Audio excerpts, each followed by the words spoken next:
பூ கட்டுறதுல பிகினஸாக இருந்தீங்க அப்படின்னா மல்லிகைப்பூ கட்டுறது கொஞ்சம் கஷ்டமாக இருக்கும். ஏன்னா மல்லிகைப்பூவோட காம்பு ரொம்ப சின்னதாக இருக்கும். அதனால தான் சம்டைம்ஸ் மல்லிகைப்பூ கட்டிகிட்டு இருக்கும்போதே ஒரு சில பூ தனியாக கீழே விழுகிற மாதிரி கூட இருக்கும்.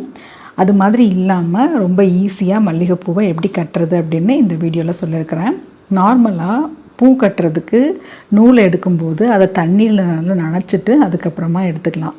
அப்படின்னா தான் பூவை வச்சு கட்டும்போது நூலை இழுக்கிறப்ப நூல் ஈஸியாகவும் வரும், அதே நேரத்தில் பூவை பிரேக் பண்ணாமையே இருக்கும். அதுக்காக தான் நூலை தண்ணியில் நனைச்சதுக்கப்புறமா மல்லிகைப்பூ இருக்கு இல்லையா, அதை இது மாதிரி வச்சுட்டு நூலை வச்சு ஒரு சுற்றிக்கலாம். சுற்றினதுக்கப்புறமா இப்போ நான் நூலை எப்படி முடிச்சு போடுறது அப்படின்றதுக்கு கை நான் காமிச்சிருக்கேன் பாருங்கள். இதே மாதிரி வச்சு நூலுக்குள்ளே பூவை விட்டுட்டு ஒரு நாட் போட்டுக்கலாம்.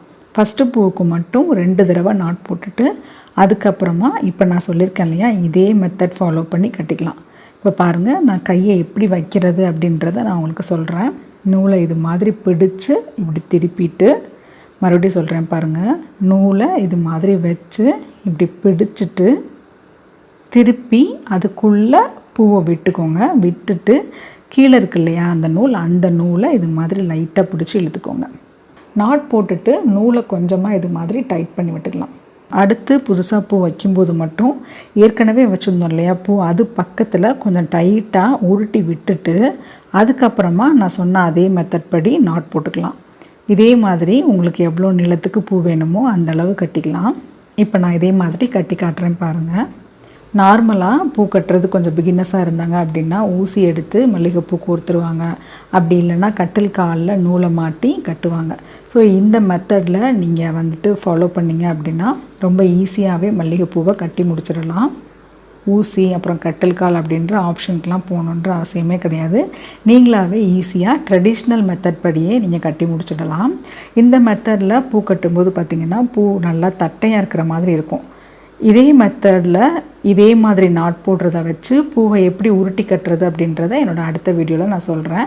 இதே மாதிரி மல்லிகைப்பூவை எப்படி வித்தியாசமாக கட்டுறது அப்படின்னு ஒரு 4 மெத்தட் என்னோடய அடுத்தடுத்த வீடியோஸில் நான் உங்களுக்கு ஷேர் பண்ணுறேன். இந்த வீடியோவில் நான் ஷேர் பண்ணிக்கிறது ஃபஸ்ட்டு மெத்தட். இதே மாதிரி அடுத்தடுத்த மெத்தட்ஸும் பார்க்கணும் அப்படின்னா என்னோடய சேனலை சப்ஸ்கிரைப் பண்ணிக்கோங்க.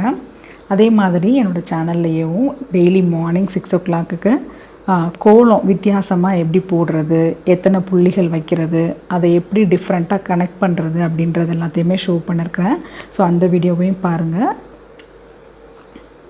இப்போ பார்த்தீங்கன்னா அழகாக இந்த அளவுக்கு பூ கட்டியாச்சு. ஸோ இதே மெத்தடில் நீங்கள் ஃபாலோ பண்ணி பாருங்கள். ரொம்ப ஈஸியாகவே மல்லிகைப்பூவை வித்தின் ஃபியூ மினிட்ஸுக்குள்ளேயே நீங்கள் கட்டி முடிச்சிடலாம். இந்த வீடியோ உங்களுக்கு பிடிச்சிருந்துச்சுன்னா லைக் பண்ணுங்கள், ஷேர் பண்ணுங்கள். அப்படி மறக்காமல் METTYZ NEST சப்ஸ்கிரைப் பண்ணிக்கோங்க. இதே மாதிரி அடுத்த ஒரு இன்ட்ரெஸ்டிங்கான வீடியோவில் உங்களை நான் மீட் பண்ணுறேன். பை.